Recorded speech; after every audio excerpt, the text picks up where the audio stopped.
Hello and welcome to the Hypertrophy Odyssey, Chapter 91. It is the third day of the week, aka the Vampire Killer workout. I am beat up. I am torn. I am whatever the hell that lady's name is. I'm torn. That lady. That's how I'm feeling right now. I am beat up. I skipped the Quadzilla for this week because I was destroyed, basically. I woke up to walk my dog. My knees hurt. My shoulders hurt. Everything fucking just hurt. So I was like, all right. Also didn't help that I had like some type of weird sickness. I think I had like a day like cough or something, but I was very phlegmy. So this leads me to today's subject matter: wear and tear. This is going to be a interesting workout. I don't know how it's going to go. I think it's going to be less focused on weight, more focused on just higher rep. I think I'm going to switch out a lot of the rep ranges, go a little bit lighter, go a little bit higher. I'm feeling it in my left shoulder, a little bit in the left bicep, right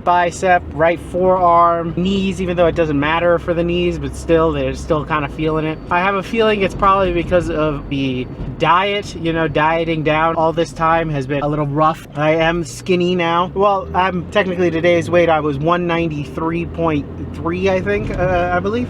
But yesterday I was 191.5. So it's a little bit of a jump this morning, but that's not that big of a deal. But still, I'm getting down and down, and I'm getting to a point where I'm getting like skinniest I've ever been in my entire life. So I think the lack of calories is starting to affect me wear and tear wise a little bit more than I thought it would. So I have to kind of pull back a little bit, because right now I'm feeling it. I'm feeling it hard. After that last session, the Vulcan Raven, after the pullovers, I felt it right on in my bicep, which is crazy because I'm pretty sure it was because it was overtaking the lack of shoulder flexibility or something along those lines. So I'm gonna have to figure all that stuff out, and I'm not looking forward to trying to figure it out. But it is something that I'm gonna have to, or else I'm gonna be out of the game, you know, for too long. It is the wear and tear is starting to get to me a little bit. I am hoping that it is just a temporary thing. I think it will be. It's just more of as the body gets used to being lower and having less fat around me. I think that's the main cause or driver of a lot of these aches and pains, plus overuse injuries, obviously. I might have to change it up a little bit, but I'm not 100% sure. I'll have to wait and see what it's like in June, because June is when I plan on finishing the cut, so then that way I'll up the calories and maybe level out a little bit more, so then injuries have a chance to repair themselves a little bit better. But for right now, I am feeling it a little bit, not gonna lie. It's a little tough. I'm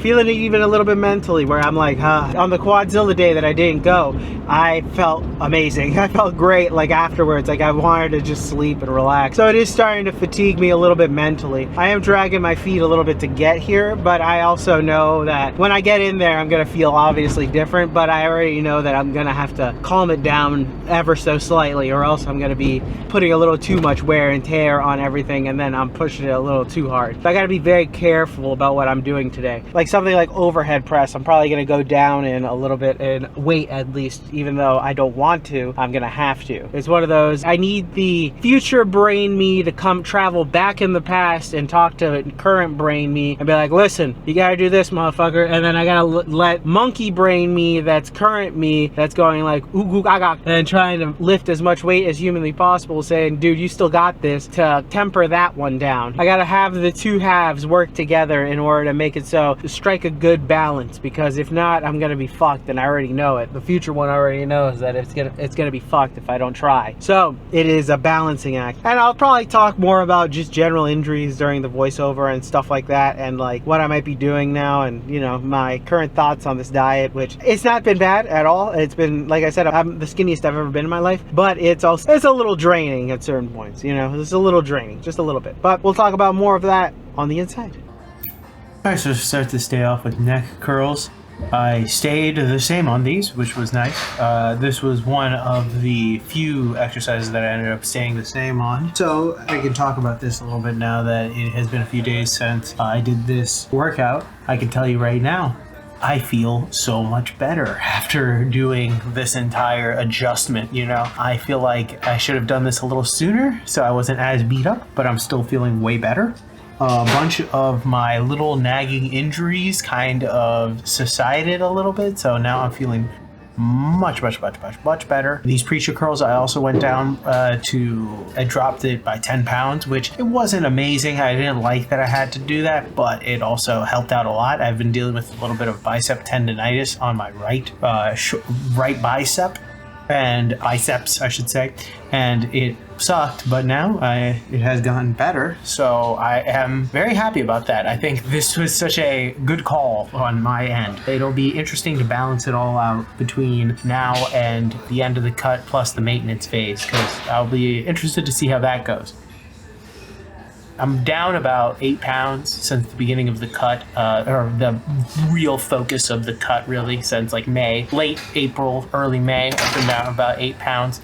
I want to see how much I can get done. There's not much time left in the cut, so we'll have to see where it ends and then where I bounce back up after all, like glycogen and water retention comes back after having carbs like crazy. So we're gonna have to see how that goes.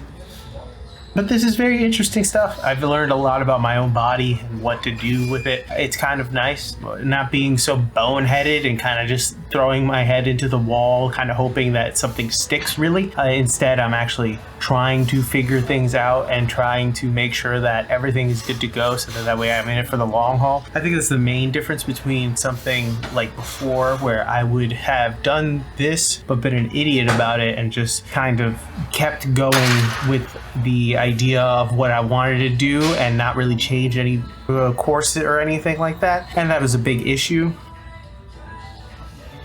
I think part of it growing older and wiser at the gym has really helped, so then to keep me a little bit longer in the game, so then that way I'm not screwing myself over. You know how I talked about in the car where the balance between future Oscar and animal style Oscar coming together to kind of making it so we can continue the journey. It's kind of nice. It's kind of refreshing to know that I can come together in all three parts of me and kind of work out something that will make it so I'm not destroying myself.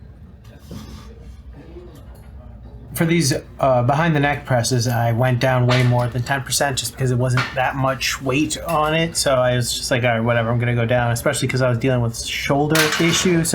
But those helped out the shoulder issue out a lot, honestly, so that was kind of nice doing them. And then I also wanted to mention this because I actually have a moment here before I go back to talking about the programming and stuff. I actually added the fat grips on these, and the fat grips are amazing on this. I would recommend people add fat grips. If you haven't, get some, because they are definitely worth it. They have actually helped my little bit of forearm tendonitis that was flaring up a little bit. It definitely makes you work the forearm a little bit more.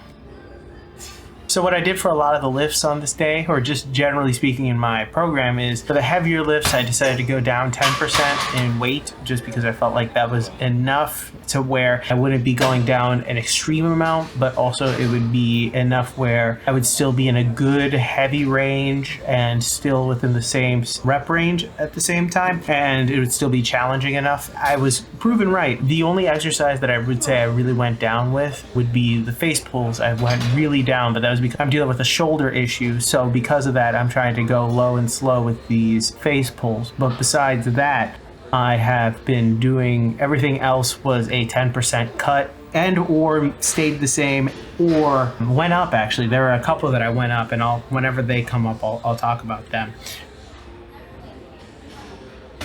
I tried to keep it all kind of the same, if not go down a little bit. It all just depended on how that muscle felt and how I felt doing it. So for example, side bends are something that I went up in because I felt like I was still in the early phases of doing the side bends. So I was like, okay, I'm gonna just keep them a little bit higher than normal. I'm just gonna continue progressing because I haven't reached a wall on them at all. So I think I'm just gonna keep doing that for certain lifts. I'm just gonna keep going up while others are just going to stay stagnant and others are going to go down. But we'll see. It's not going to last for much longer, which is nice. So I know that they're the light at the end of the tunnel, which is nice. And then I'll be interested to see how the summer goes.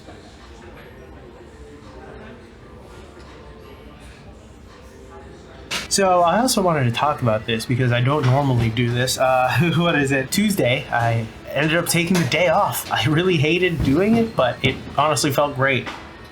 It's been a while since I just said, fuck it, I'm taking the day off. It's been a while since I just took the day off for my volition and not for something that is out of my control coming in and not allowing me to go. So there's a little bit of a difference, obviously.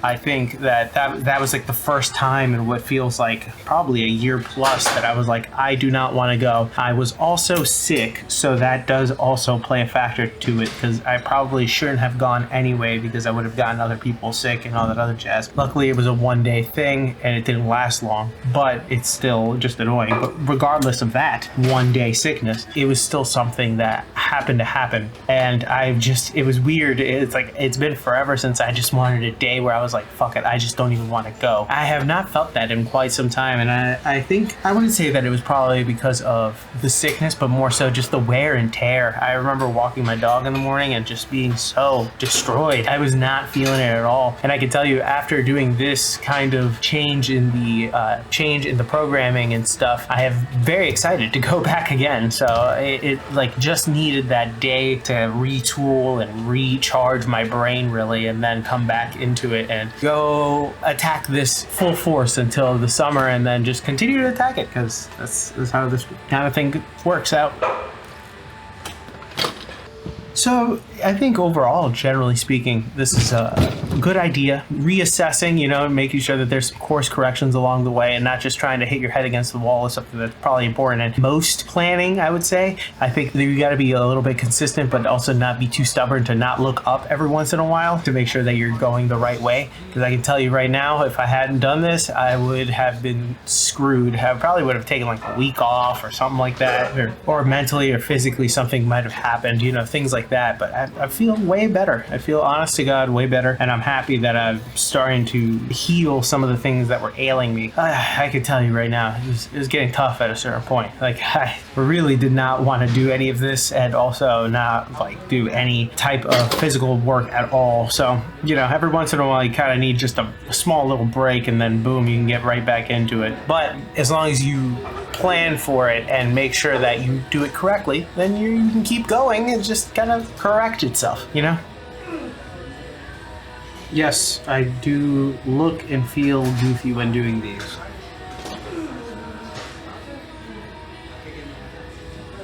And we're back. Hello and welcome to the workout debriefing. Exercise is not filmed. None. Exercise is skipped. Also none. Got everything in. My voice is cracking because of the sickness that I'm still feeling. Jesus. But anyways, overall, very happy that I got everything in. Managed to go down a little bit in weights and a lot of the stuff. Not everything. Still stayed the same in a couple and went up in another. So that's kind of nice. So it was overall generally a good workout. I actually feel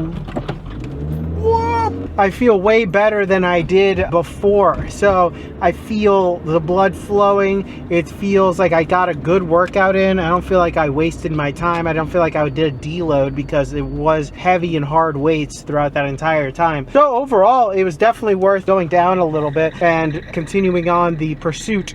So generally speaking, am I going to probably do this for every day? Probably, because until I'm done with the cut, because right now I'm still like feeling a little bit of the wear and tear, but it definitely feels better now that I've gone down a little bit in weight and I don't have to worry about it as much. So we're gonna have to wait and see how it all pans out, but it is something to live and learn from. Learning from this cut will be nice for whenever I do the next cut, which will probably be next year at this point, because it looks like plans so far will probably be maintenance for summer, then bulk starting in probably September, most likely. Maybe October, but most likely September. But with that being said, tell me what you think in the comments below. Tell me about any stories about you doing any like injury prevention, or maturing and something that you used to do and be like dumb about, but then you were like, oh, let me not be dumb about this anymore. Let me know in the comments below. Would love to know. Thank you very much for watching. I will be back on tomorrow with something new. I appreciate those who are watching. Please like, comment, and subscribe. Please share this video with somebody who might like it. Thank you very much for watching. I will see you in the next one. Peace.